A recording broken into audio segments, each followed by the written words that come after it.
What's the worst thing to wake up to? Hey you're finally awake.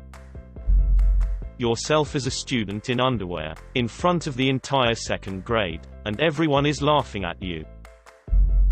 A horse's head. The thing there is that it's not the head, it's the fact that someone sneaked in and managed to put an 80 to 100 pound bloody mess of a head into your bed while you were sleeping. Sunlight. I work the early morning shift and I'm already driving to work before the sun even comes up. A couple of times my phone has ended up under my pillow and I've missed my alarm only to wake up to the sun glaring in my eyes. That sudden feeling of up always sucks. To the sound of the cars. I live near a big road with loads of traffic, and it's just awful. At 5 a.m. I'm already awake because of it, and this is happening every single day. A tornado alarm. Shit is so scary. At 5 years old, opening your eyes only to see that you're on the front porch, in your mother's arms, and an ambulance pulling up into the driveway. I stared at it, and passed out again a few seconds later. I woke up late the next day. Turns out I had a severe epileptic seizure. Scary shit.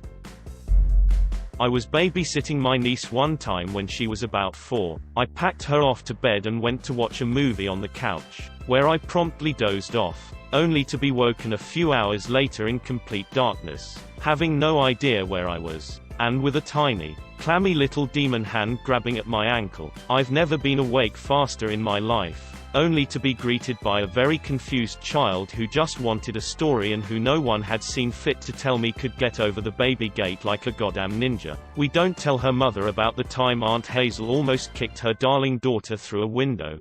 Mine is very similar but also the opposite. When I was 18, I would regularly visit my sister who lives about 2 hours away. I would usually stay for the weekend, babysit my infant niece and they could have a chance to go out. This particular time, I dozed off on the couch. I woke up in a blur around midnight and realized I didn't have the baby monitor. I went upstairs and saw the baby's door was open. I tiptoe in and the crib is empty. I full on panic, ran around yelling, checking all the rooms and doors all still locked. I find my phone and there's a text from my sister. Dog meds are in the window by the sink. 1/2 pill a.m. I finally remembered. I had come that weekend to take care of the dog while they, baby included, went to Ohio. I've never been so relieved in my entire life. Fever, sore throat, shortness of breath. The cops banging on your door. An alarm.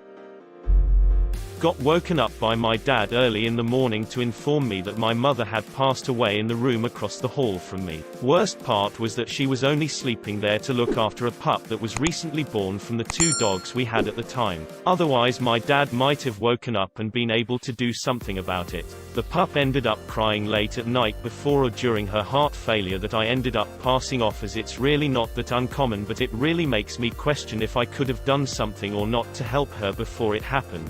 Think about it regularly. Calling work and breaking down to my POS boss wasn't great either. But hey, shit day. Your house burning down. A full bladder. Then I'll have to get up to use the bathroom instead of going back to sleep. Cat peeing on my ankles through the sheets. 2 a.m. smoke detector battery chirp. And you have 7 smoke detectors on 10-foot high ceilings, so you have to get a goddamn ladder out of the garage at 2 a.m. in the morning. Change your batteries on a schedule to avoid that shit. Another day. The end of that dream where you really need a pee, and start to feel the satisfaction of warming release. Someone yelling at you. It can ruin a whole day. Your wife grinding coffee beans 12 inches away from your head. Your wife grinding your head 12 inches away from coffee beans. Waking up in an ice bath with a missing kidney and blood all over the place. A few years ago I was awoken at probably 5 a.m. Sun was just starting to appear, by the most rancid stench I have ever experienced. It was so rank that it woke me out of a sound sleep. I am unwakeable. I will silence alarms in my sleep. I have slept through hurricanes. But this stench slapped me in the face so hard that I was up and ready to fight it at the first grasp of consciousness my body had. At first I thought it was some serious ass dog poop. But my bedroom door was still shut, and it would be super weird since my dog doesn't have a history of pooping in the house. So I go on a manhunt for the source of this god-awful aroma, and I absolutely cannot figure it out. Nothing on the floor, under the bed, on the bed, in the closet, in any piece of furniture, etc. I open the window, partially to let in some fresh air and partially to see if it's coming from outside. Then I walk by my python's enclosure one more time and realize that it is the epicenter of this horrific nightmare fume. I couldn't see much through the barely sunlit room, so I flipped the light switch on to see the side of her enclosure covered in a dried, crusty liquid and some bits of unidentifiable chunks. Absolutely disgusted. I have no choice but to get closer and inspect this hazmat crime scene to find out what the f*** happened and see if she was still okay. She was fine, but coiled up at the opposite end of her enclosure with her head poking up at me, pleading, begging, please, please human, kill me. She had escaped the day before and had been fed the day before that.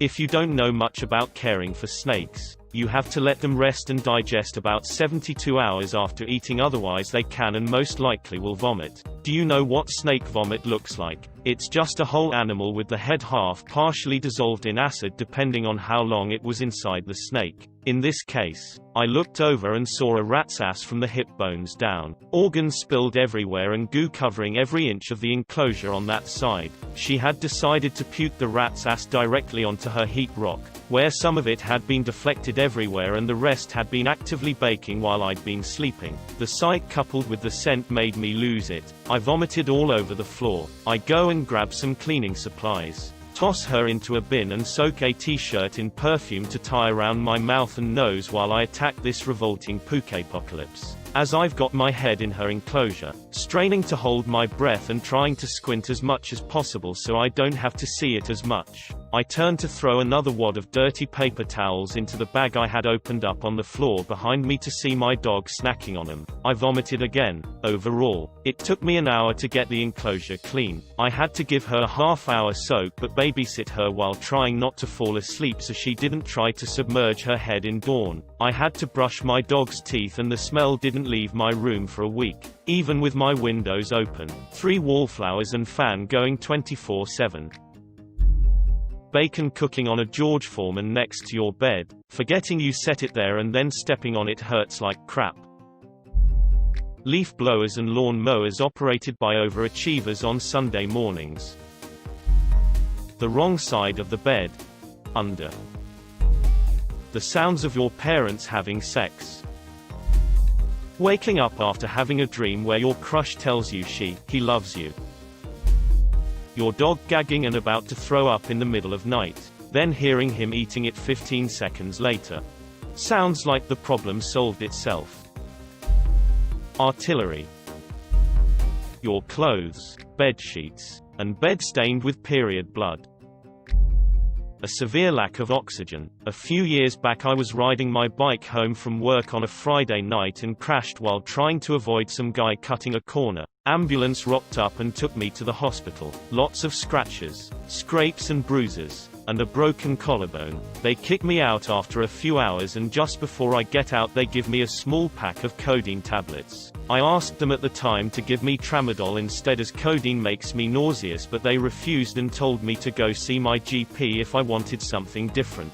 It being Friday night, my GP wasn't going to be open again till Monday morning. I went home and the pain was bad enough that I ended up going it and taking the codeine over the course of the weekend, the last dose of which I took about 9 p.m. Sunday night. Monday morning rolls around and I immediately call my GP and book an appointment so I can get some tramadol. While I'm there talking to him, he warns me, make sure you wait at least 24 hours from taking the last dose of codeine before you take any tramadol, as the two of them together could stop you breathing. Duly noted, says I. That night I stayed up quite late watching crap on YouTube etc. and made myself stay awake till about 3 a.m. and took some tramadol just before I went to bed so that I could get a decent night's sleep.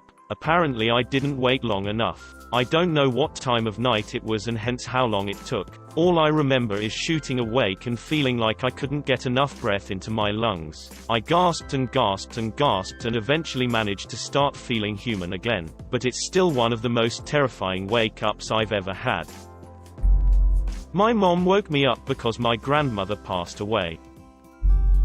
Death. 2 years ago, I woke up to my parents crying as they were informed that my grandfather had passed away. We packed in 30 minutes and took the first flight out for my grandfather's funeral. It still haunts me to this day. 1. I woke up to find my dog had diarrhea everywhere. Large puddle on the floor and also in between the side of my bed and the wall. It was completely inside the outlet. I literally had to shut off the electricity and rewire a new outlet that day. Oh shit.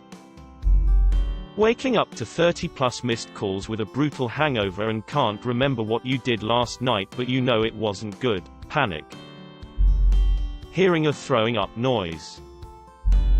A call from work wondering where I've been all morning. Dog shat on the carpet.